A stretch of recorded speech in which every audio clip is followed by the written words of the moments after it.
semuanya, selamat pagi. Bagaimana kabarmu hari ini? Ibu doakan supaya kamu selalu sehat, ceria, dan semangat.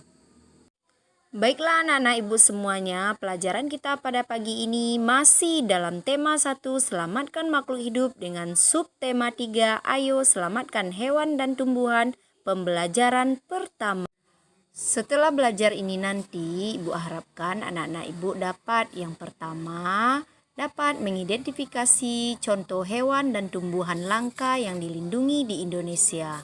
2. Dapat menjelaskan cara pelestarian hewan dan tumbuhan langka. Kemudian, dapat menjelaskan secara sekilas kondisi politik negara-negara di Asia Tenggara. Baiklah anak-anak ibu semuanya, Indonesia merupakan negara kepulauan yang kaya akan beragam jenis hewan dan tumbuhan. Setiap pulau di Indonesia memiliki hewan yang unik dan menjadi ciri khas pulau tersebut. Nah, coba perhatikan beberapa gambar hewan berikut.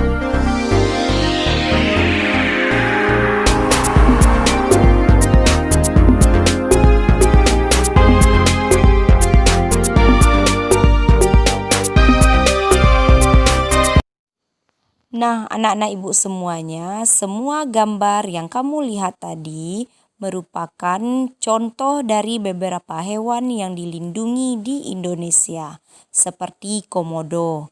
Komodo berasal dari Pulau Komodo yang terdapat di Kepulauan Nusa Tenggara Timur.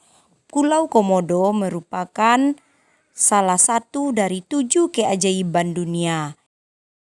Berikutnya adalah harimau Sumatera yang hidup di hutan Sumatera. Jumlah harimau Sumatera sudah semakin sedikit akibat telah diburu oleh manusia.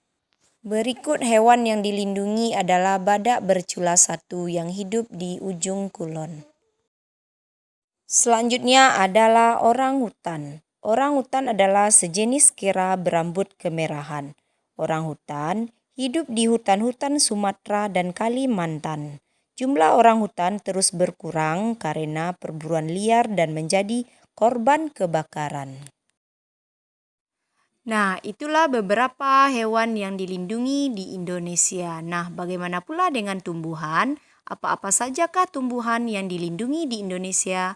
Mari kita perhatikan gambar beberapa jenis tumbuhan yang dilindungi di Indonesia.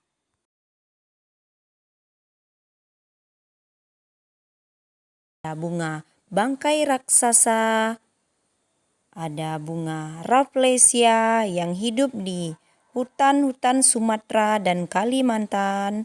Kemudian ada cendana, adalah pohon berbatang kayu yang tingginya dapat mencapai 15 meter.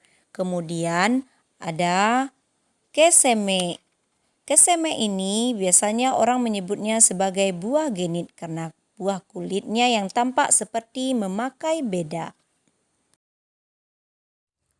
Nah, itulah beberapa jenis hewan dan tumbuhan yang harus dilindungi dan harus dilestarikan. Jika tidak dilestarikan, maka dia akan mengalami kepunahan.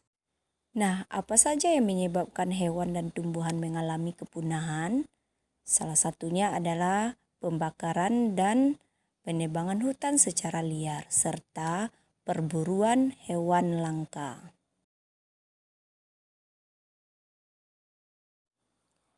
Hewan dan tumbuhan perlu dilestarikan untuk menjaga keseimbangan alam.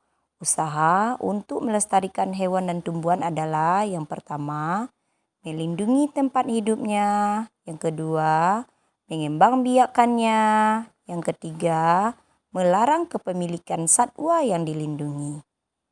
Kemudian, beberapa tempat perlindungan hewan dan tumbuhan seperti cagar alam, Suaka Marga Satwa, Taman Nasional, dan Taman Hutan Raya. Hewan dan tumbuhan telah memberikan manfaat yang luar biasa bukan hanya untuk penduduk Indonesia, namun juga penduduk di Asia Tenggara. Kondisi geografis yang sama membutuhkan pengaturan dan pemikiran agar penduduk dapat hidup berdampingan. Negara-negara di kawasan Asia Tenggara mempunyai sistem pemerintahan yang berbeda-beda pula. Nah, apa sajakah itu? Mari kita lihat bersama. Yang pertama adalah Indonesia dengan bentuk pemerintahannya adalah republik dengan lagu kebangsaannya adalah Indonesia Raya. Kemudian adalah Brunei Darussalam, negara yang berbentuk kesultanan dengan lagu nasional Allah Peliharalah Sultan. Kemudian Kamboja. Kamboja merupakan negara berbentuk kerajaan dengan ibu kotanya adalah Phnom Penh. Kemudian adalah Laos. Laos berbentuk republik dengan ibu kotanya adalah Vientiane dengan lagu nasionalnya adalah Pengsat Lao. Berikutnya adalah Malaysia yang beribu kotakan Kuala Lumpur, kepala negara oleh seorang sultan dengan lagu kebangsaannya adalah Negaraku. Kemudian Myanmar, kepala negara adalah seorang presiden dengan ibu kotanya adalah Naypyidaw dan lagu kebangsaannya adalah Kaba Makai. Berikutnya adalah negara Filipina beribu kotakan Manila. Kepala negaranya adalah seorang presiden. Negara Republik Filipina diproklamasikan pada tanggal 4 Juli 1946 yang dikenal sebagai Hari Republik. Kemudian adalah Singapura. Beribu kotakan Singapura. Kepala negaranya adalah seorang presiden. Mata uangnya adalah dolar Singapura dengan lagu kebangsaannya adalah Majulah Singapura. Negara berikutnya adalah Thailand, beribu kotakan Bangkok. Thailand adalah satu-satunya negara di Asia Tenggara yang tidak pernah dijajah. Dahulu dikenal sebagai Siam. Thailand sendiri memiliki arti tanah kebebasan. Sejak tahun 1932, Thailand menganut sistem monarki konstitusional yang dipimpin oleh seorang raja. Kemudian negara berikutnya adalah Vietnam, beribu kotakan Hanoi. Vietnam merupakan sebuah negara sosialis yang dipimpin oleh Partai Komunis Vietnam. Presiden merupakan kepala negara yang sekaligus menjadi pemimpin militer. Perdana Menteri dipilih untuk menjalankan pemerintahan. Nah, anak-anak ibu semuanya, itulah sekilas tentang fakta politik negara-negara anggota ASEAN. Nah, silakan anak-anak ibu baca buku siswa halaman 116 sampai dengan 125 di rumah.